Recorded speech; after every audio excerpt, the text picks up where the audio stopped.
Well, welcome back, friends, all of you. Good to have you join with me here today as we look at God's Word. I hope that the words that I bring today will be encouraging to you, will maybe expand your understanding of how God interacts with us, and certainly more than anything else, to draw you closer to Jesus. That's our hope every week. You know, the American language is interesting. I've had the opportunity to travel in some places around the world, and language is always something that fascinates me, and how we interact with people who speak differently than we do. And one of the things that keeps coming back to me each time is just how complicated and how difficult the English language is for people to understand. And, you know, we who have grown up here, we take so many things for granted. But one of the things that just kind of cracks me up is how we, in our language, we can have a singular word, and given whatever context it's in, it will mean something in totally different. Like the word, bolt. Bolt. Well, a bolt is something that it's a piece of hardware that you can use to fasten something to something else. But that's not the only thing that it can mean. It can mean a lightning bolt, which comes down from the skies. It's that electrical charge that we see. Or it can mean to run really fast, to take off. I'm going to bolt from here to there. And you can say it in different contexts, and it can mean something totally different.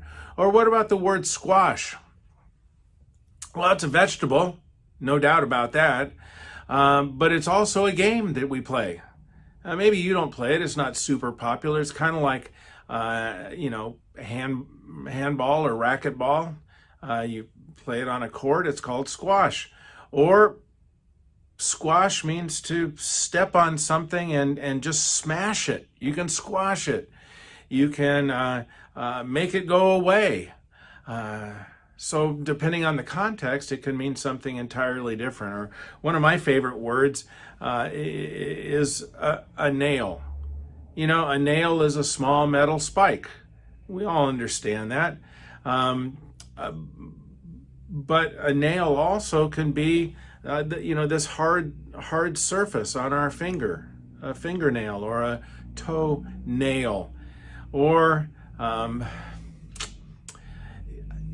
a more casual dialect, it can mean to get something completely right, where like you take a test and you go, oh man, I nailed it. Or even better, in contact sports of some kind, you can say, hey, I nailed the guy. You know, you tackled him real hard. Or if you're boxing, you hit him really hard. It means you nailed him. Look, the words, we could go on and on about this. I think you get the point. Context is everything.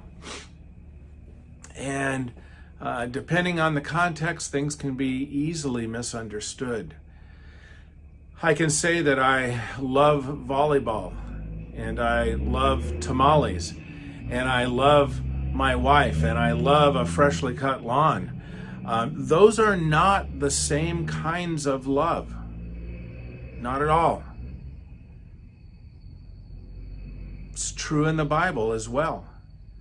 There's brotherly love, and parental love, and romantic love, and a divine, selfless love like Jesus. Yeah, definitions and context are everything when it comes to understanding the Bible. They give meaning to the text. So here's a word for today that I want you to think about with me. It's the word sacrifice. Sacrifice.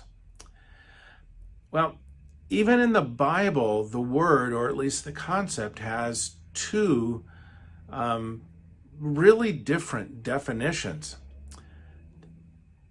set in two really different contexts. And both of them end up with two completely different outcomes. We're going to look at the first one today.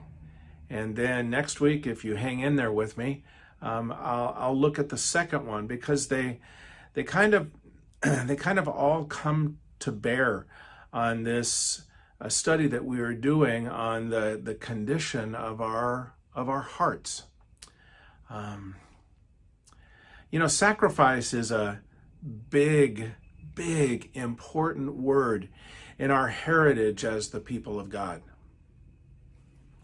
In the Old Testament, in the Bible, the Israelites, God's people, practiced the ritual of making sacrificial offerings to God as a way of squaring things with God or making things right with Him. Those are my words. You wouldn't find that one in the Bible, but we understand what that means when we say, hey, are we good? Are you and I good? Well, there's a sense in which that is what needs to happen between us and with God. Most often in the Old Testament, animals were placed on stone altars and burned up as symbolic gifts to God. Sometimes there were offerings of flour or oil or wine or perfume that were presented as a show of thanksgiving or an expression of making peace with God or with others. Making sacrificial offerings to deal with sin and guilt in the Old Testament actually turned into a system, a tangible way of making things right with God. In our modern words, we could say it this way: you blow it, you sin, and then you would go to a priest who would then make that sacrificial offering on your behalf.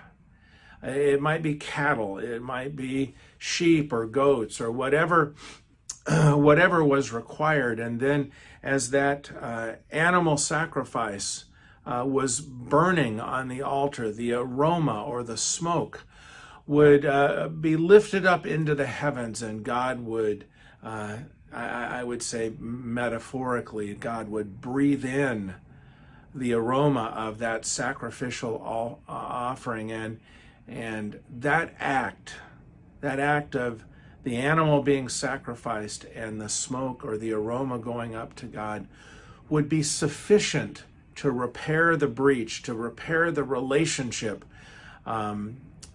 between you and God, and it would get you on your way. In their ancient way of thinking, this way of appeasing God, it was simply the normal thing to do. And it was carried on for hundreds and hundreds and hundreds of years, even before the Bible was written, even before some of the characters in the Bible were doing it. But I'll tell you, it was never, ever meant to be that way. That's what's really important to understand about this process. Remember last week, we read out of Deuteronomy chapter 6 these words. You can follow along with me. Hear, O Israel, the Lord our God, the Lord is one. Love the Lord your God with all your heart and with all your soul and with all your strength.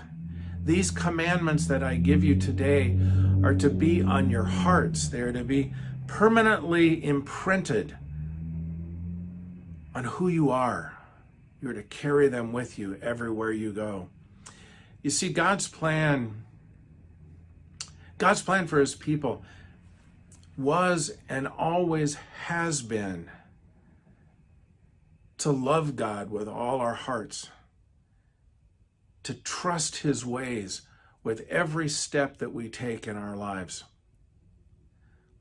rules and regulations and laws and man-made traditions were never, ever God's first intent for his people.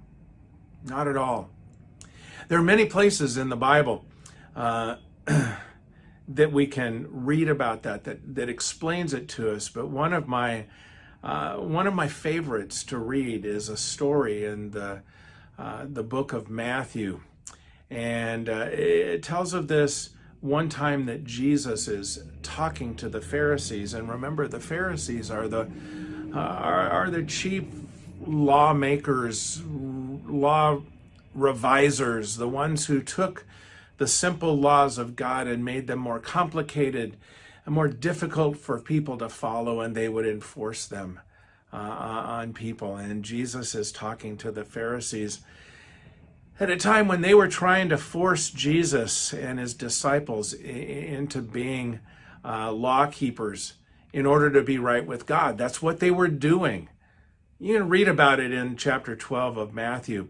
But the part that I want you to see is what Jesus says to them as they are trying to enforce this man-made ritual on Jesus, to say what he and his disciples are supposed to be doing if they really want to be right with God.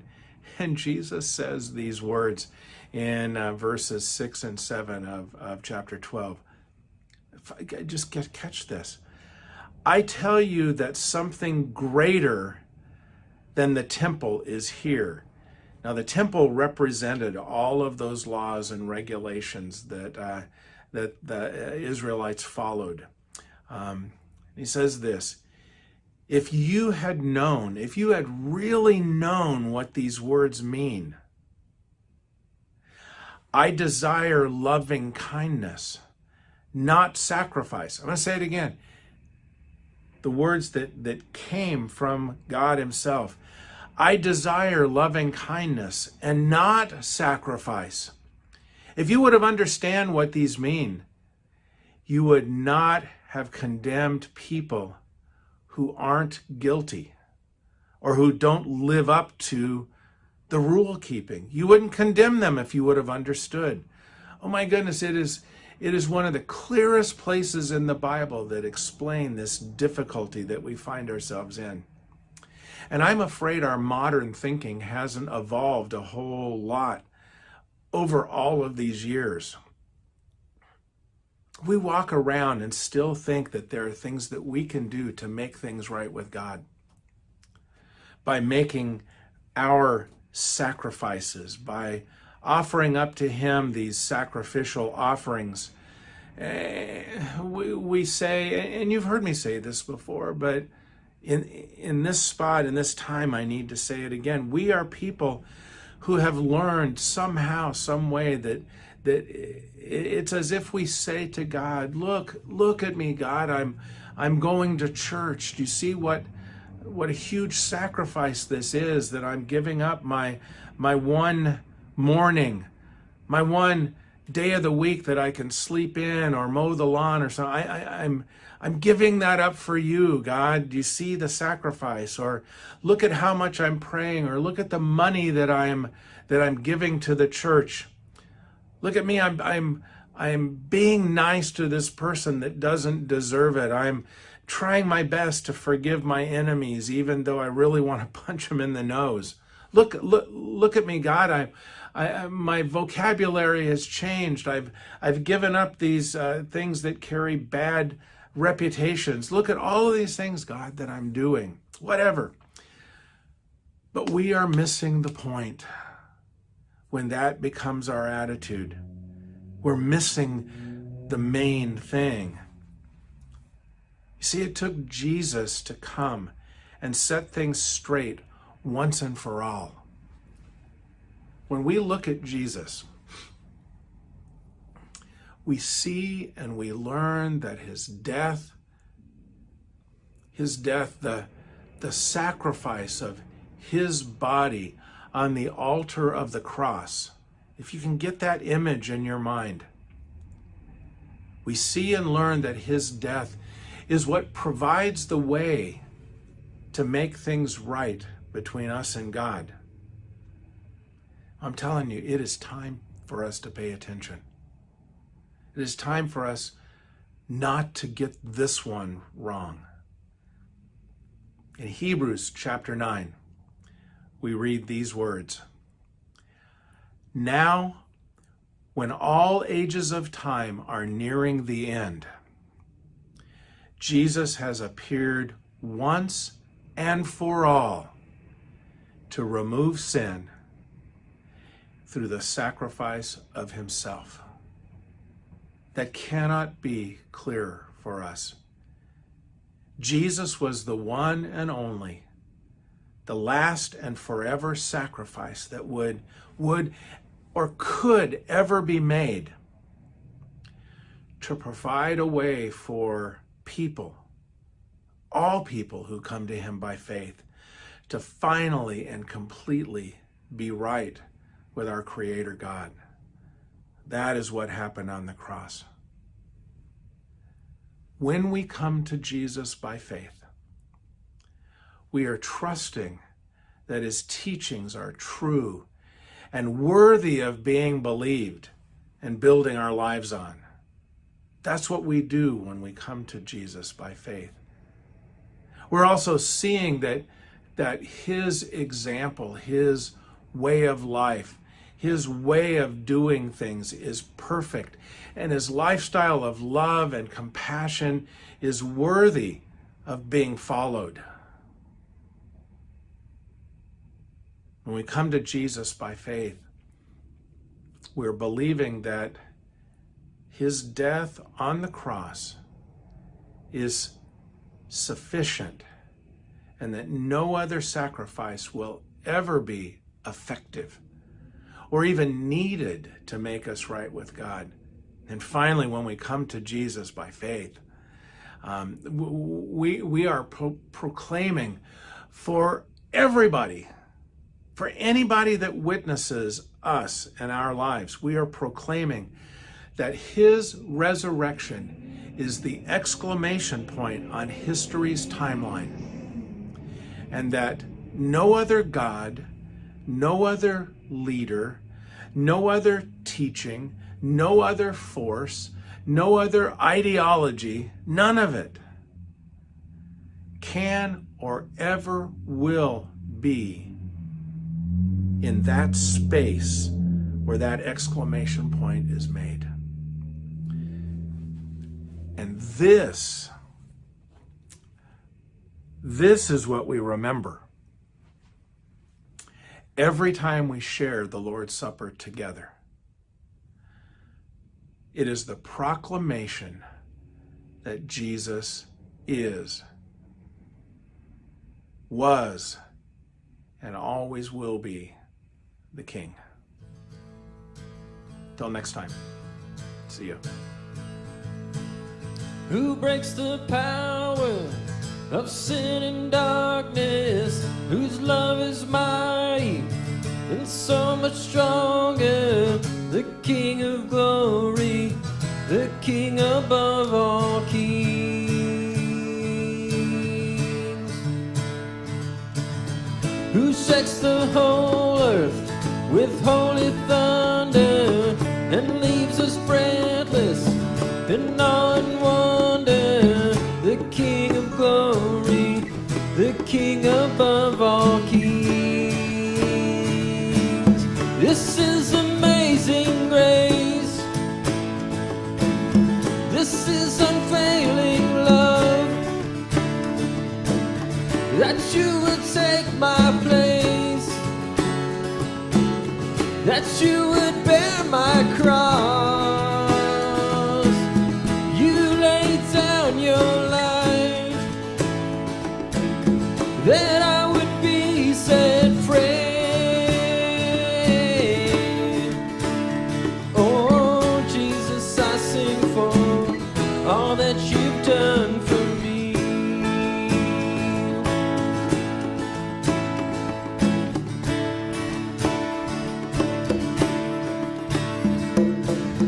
Who brings our chaos back into order? Who makes the orphan a son and daughter, the King of glory, the King of glory, who rules the nations with truth and justice, shines like the sun in all of its brilliance, the King of glory, the King above all kings. This is amazing grace. This is unfailing love, that you would take my place, that you would bear my cross. You lay down your life, that I would be set free. Oh, Jesus, I sing for all that you've done for me.